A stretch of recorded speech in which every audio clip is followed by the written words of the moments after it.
हो गया। हाँ वीडियो साफ हो रहा है, देखो ना रे, बाद में वो कर लेना। कर रहा ना। देखो सबक नंबर 12, सबक नंबर क्या है? असदुल्ला खान गालिब का है। तफसीली बात आया था असदुल्ला खान का असल नाम क्या है, क्या पढ़ा है, कितना पढ़ा है, क्या है, वो सब पढ़ाई मुझे। क्वेश्चन आंसर है।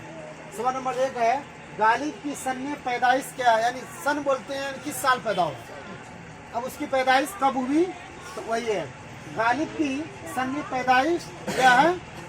जवाब नंबर 1 है कि गालिब की सन पैदाइश 27 दिसंबर 1797 को होगा। 27 दिसंबर 1797।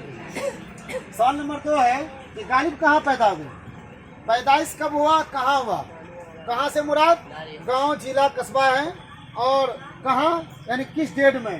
तो गालिब की कहाँ पैदा हुए, उसका जवाब है दूसरा नंबर कि गालिब की पैदाइश नौनिहाल आगरा में हुई। नानी का घर था और आगरा जहाँ आज ताजमहल है उत्तर प्रदेश में, वहीं पैदा हुआ। सवाल नंबर 3 है गालिब के खतूत के किसी एक मजमुआ का नाम लिख। खत की जमात है खतूत है, तो उसका एक मजमुआ लिखना है। बहुत सारे खत लिखे हैं, तो यहाँ नीचे क्वेश्चन है उसका कितना खत लिखा है।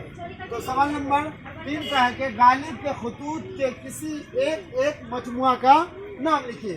तो गालिब, जवाब नंबर 3 है गालिब के खतूत ये है क्या, गालिब के खतूत ये है अवध हिंदी, पहला बात। दूसरा है उर्दू मोहल्ला का मजमुआ है, ठीक है ना। 900 खतूत में से 2 लिखने का है, एक मजमुआ नाम कोई। सवाल नंबर 4 है कि गालिब ने कितने खतूत लिखे। खतूत अगर खत आता तो एक होता, खतूत जमा है इसलिए। तो जवाब नंबर 4 है कि गालिब ने 900 खतूत लिखे। गालिब ने 900 खतूत लिखे। एक चीज और लिख लो कि गालिब कब मरे हैं ना, सवाल है कि सवाल देखो। नंबर 5 है, ये इस तरह है, किताब में नहीं है, इसको लिखा दिया है। सवाल नंबर 5 है गालिब की वफात कब हुई है, यानी किस रोज मरा, कब मरा है, पैदाइश कब हुआ है 27 दिसंबर 1797 को। वफात कब हुआ है 15 फरवरी 1869 को क्या हुआ, वफात पाया। 5वां क्वेश्चन है बस।